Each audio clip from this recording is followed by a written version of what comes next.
सूरज चव्हाणला आम्ही पहिल्यांदा इंस्टाग्रामवरती भरपूर बघितलं होतं. त्याच्यामध्ये त्याचे वेडेवाकडे आवाज, परत ते काय काय त्याची जी भाषा आहे ते खरंच खूप आवडते. परंतु बिग बॉसच्या घरामध्ये तुम्हाला जर स्वतःचं अस्तित्व निर्माण करायचं असेल तर त्यासाठी तुम्हाला बोलता येणं खूप गरजेचं आहे.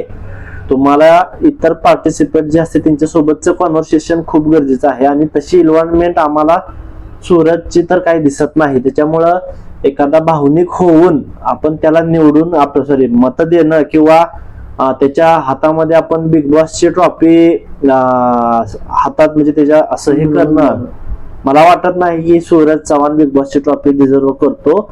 बिग बॉसच्या घरामध्ये राहायचं असेल तर तुम्हाला स्ट्रॅटेजी करावी लागेल. तुम्हाला जे काय टास्क आहेत ते खेळावे लागतील. नुसतंच असं भावनिक होऊन मला वाटत नाही की सूरज चव्हाण ट्रॉफी घेईल.